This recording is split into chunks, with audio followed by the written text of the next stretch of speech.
Glória a Deus. Gênesis 11, então, queridos,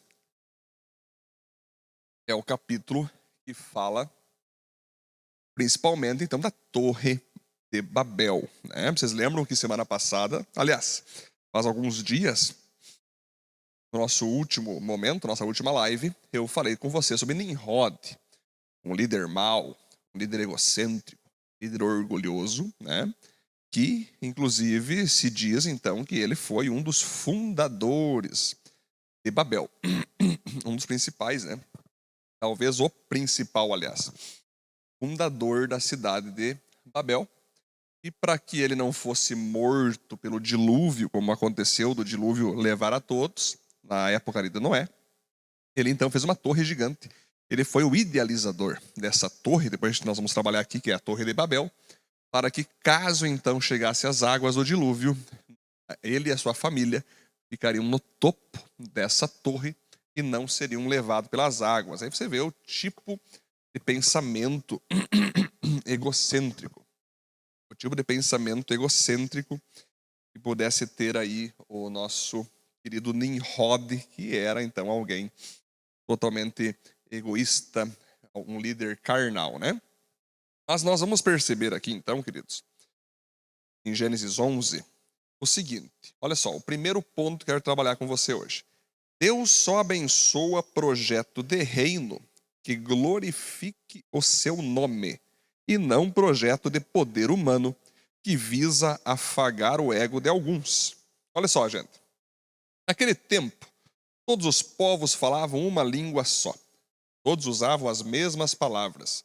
Alguns partiram do Oriente e chegaram à planície a ensinar, onde ficaram morando. Um dia disseram uns aos outros: "Vamos, pessoal, vamos fazer tijolos queimados." Assim eles tinham tijolos para construir em vez de pedras e usavam piche em vez de massa de pedreiro.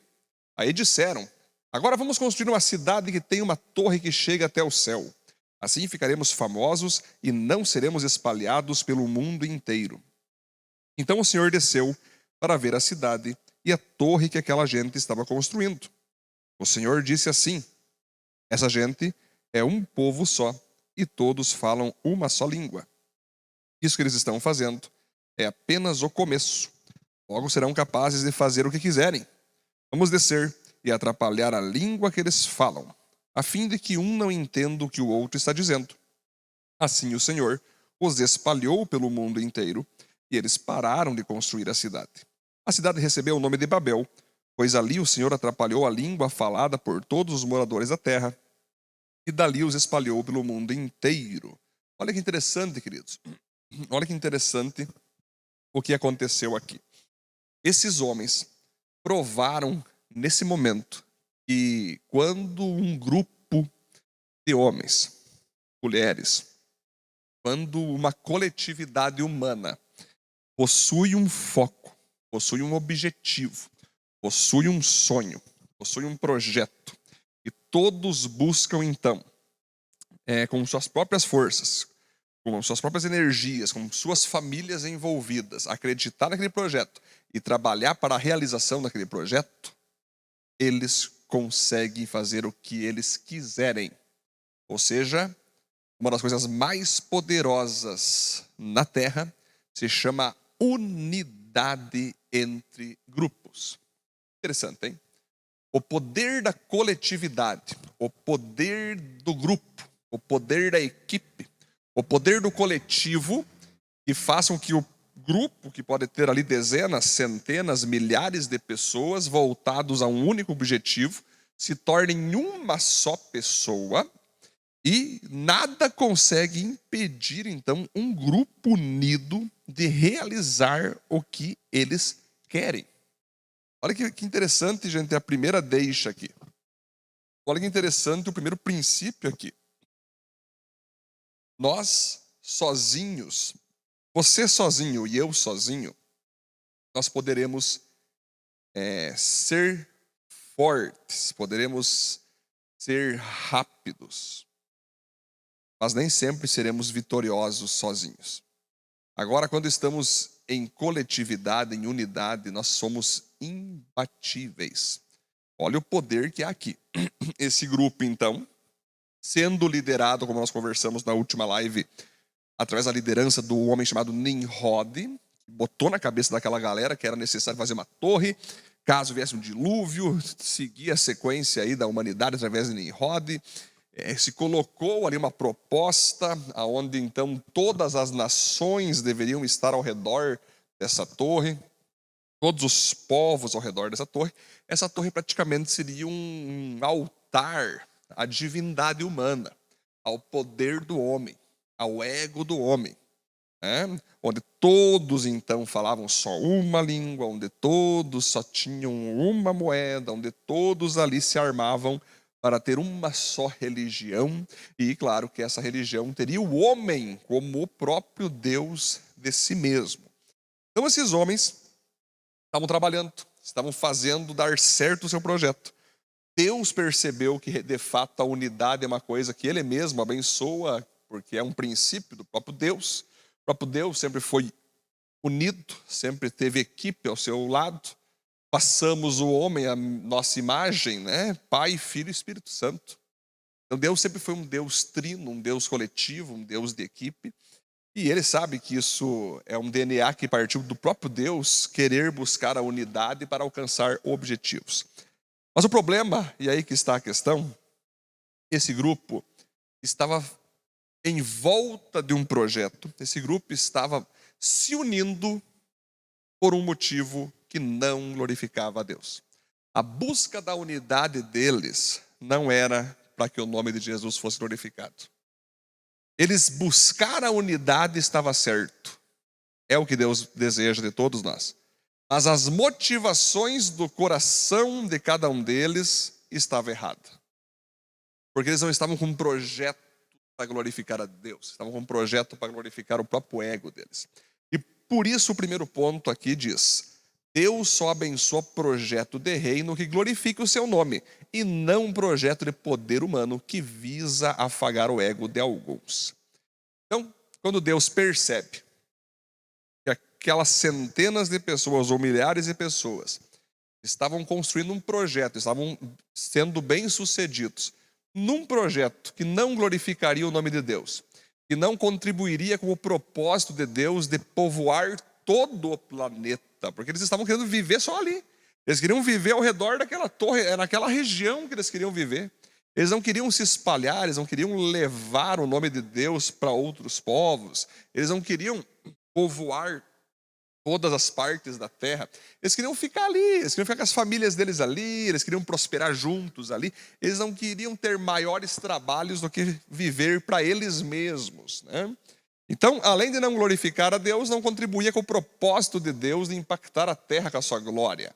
Por isso Deus pega então, e Ele diz o seguinte: essa gente é um povo só, e todos falam uma só língua.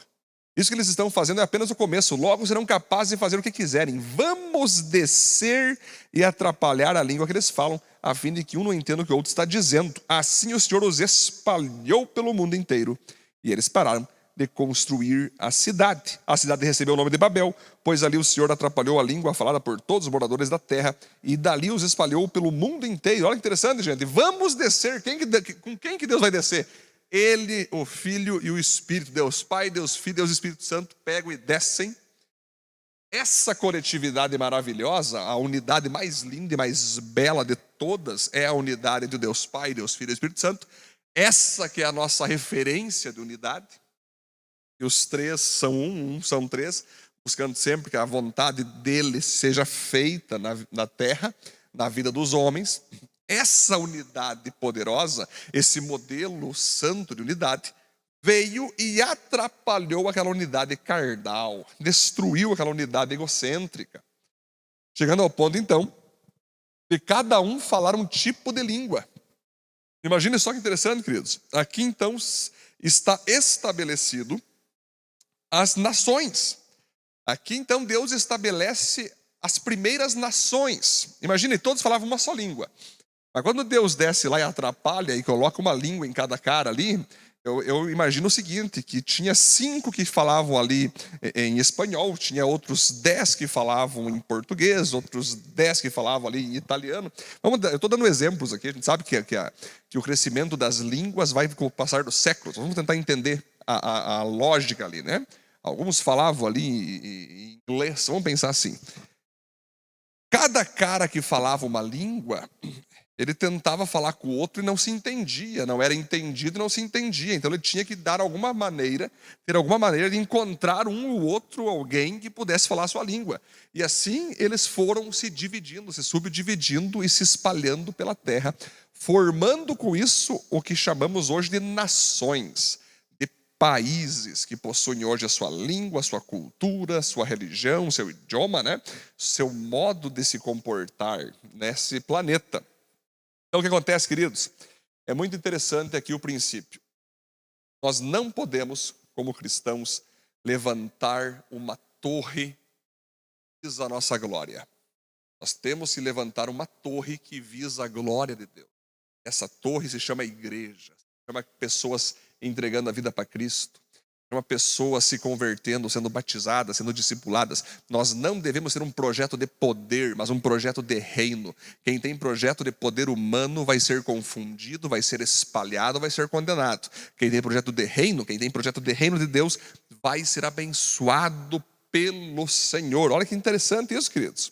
Aí a pergunta que eu te faço: as pessoas com quem você anda, as pessoas com quem você compartilha a tua vida, as pessoas com quem você compartilha teus projetos e sonhos, que você busca conselhos, são pessoas de Deus? São pessoas que já entregaram a vida para Jesus?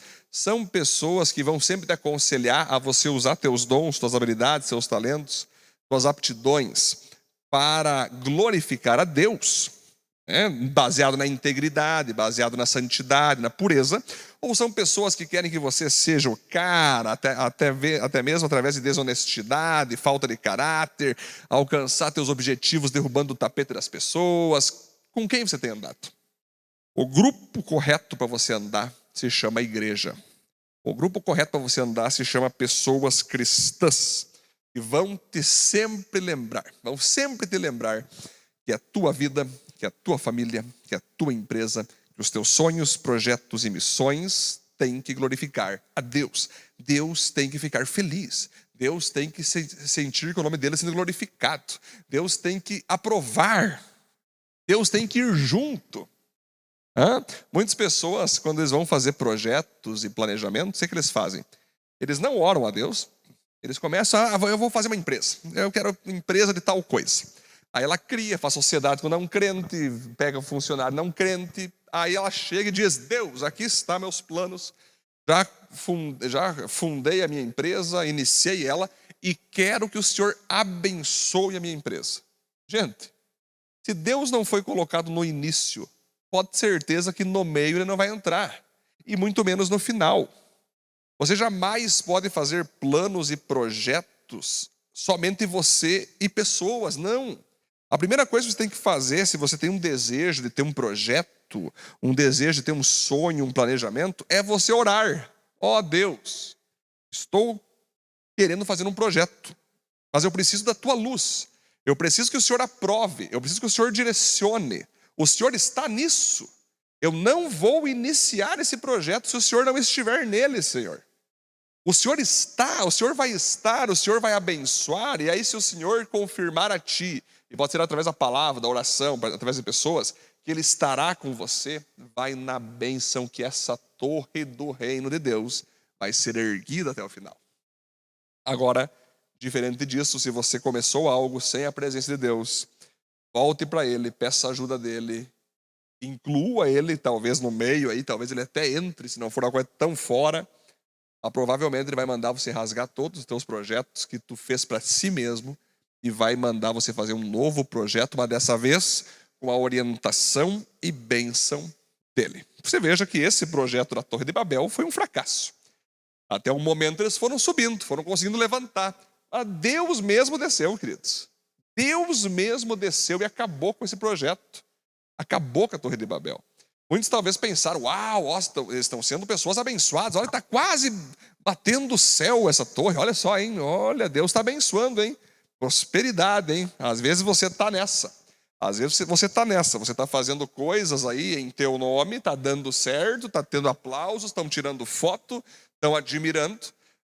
Mas lá na frente vai acontecer de Deus descer, atrapalhar o teu projeto, destruir teu projeto, porque você não fez o projeto para glorificar ao Senhor.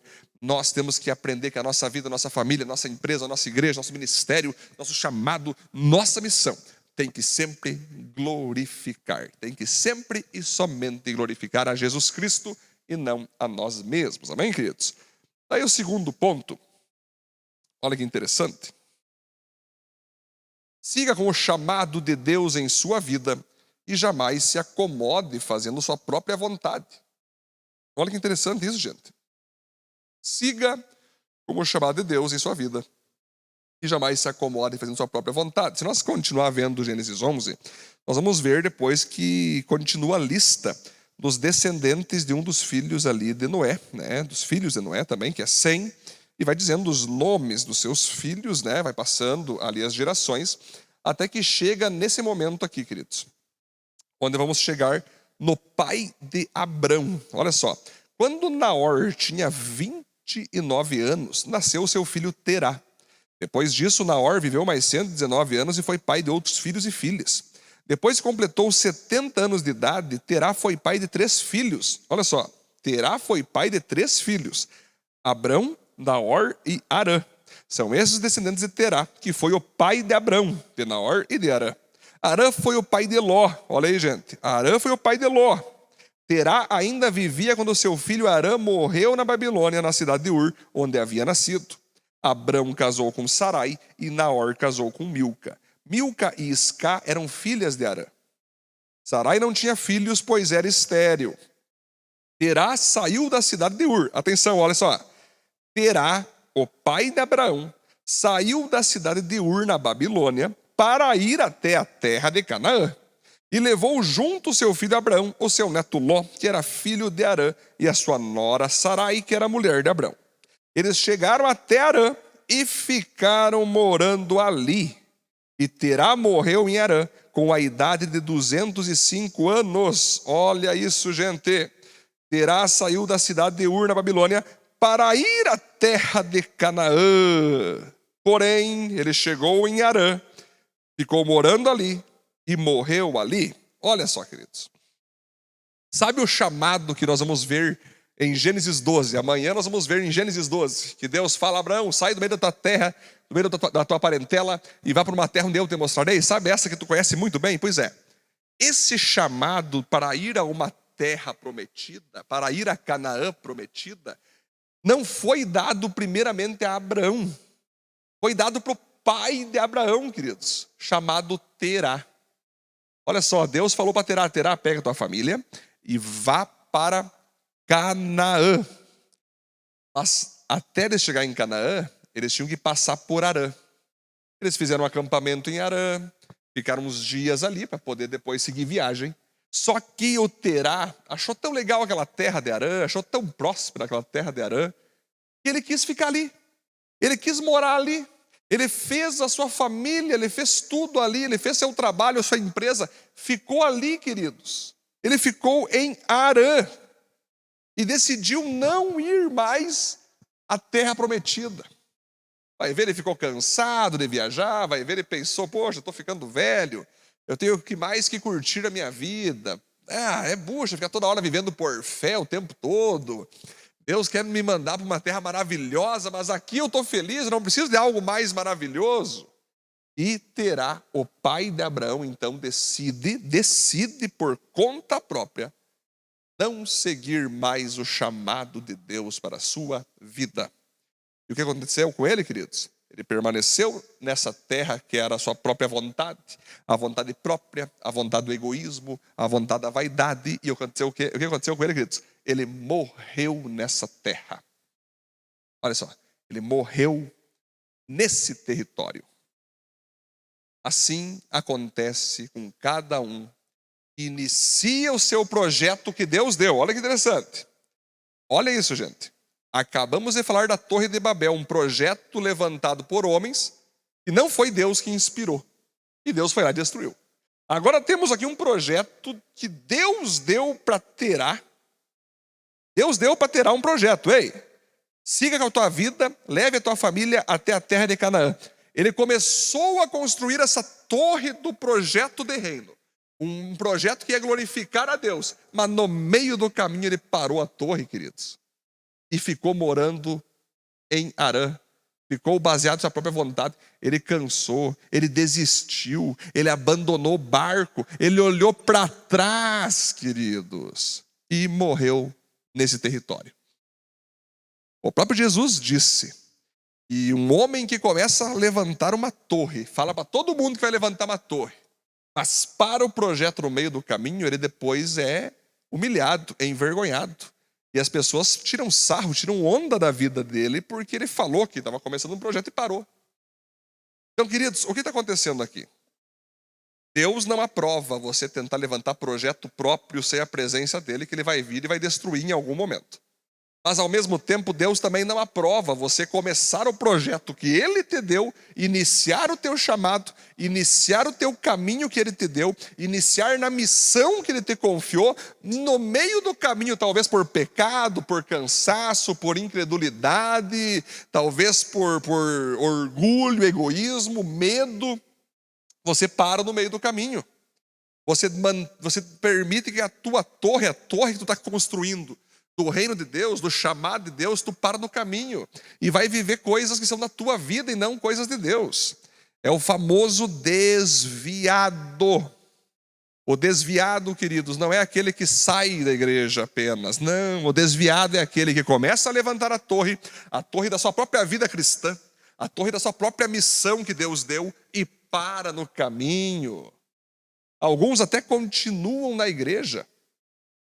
Alguns até continuam frequentando cultos, mas parou de construir, parou de elevar a sua vida em Cristo, parou de seguir com a sua santidade, parou de crer no poder de Deus, parou de querer ganhar mais vidas para Jesus, parou de trabalhar naquele seu ministério que ele tanto amava, que ela tanto queria, travou, parou.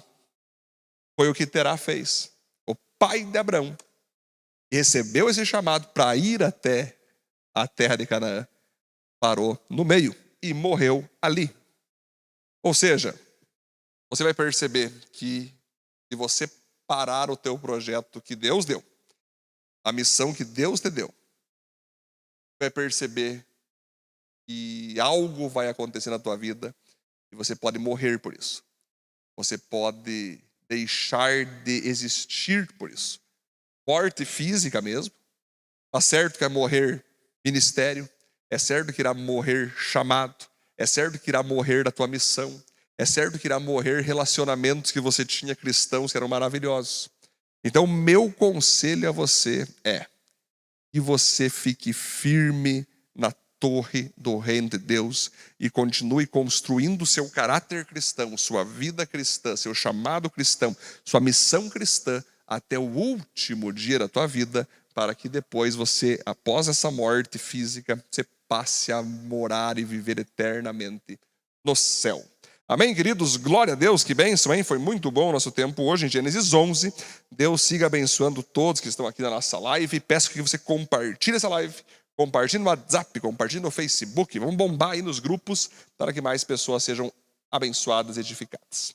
Senhor, muito obrigado por esse tempo juntos. Pedimos que o Senhor nos dê esse espírito de perseverança que nos faz botar a mão no teu projeto de reino. Botar a mão naquilo que o Senhor abençoa e nos ajude a perseverar para seguirmos fazendo o que o Senhor quer, fazendo a tua vontade e finalizarmos a sua missão e o seu chamado dado a nós. No nome de Jesus. Amém.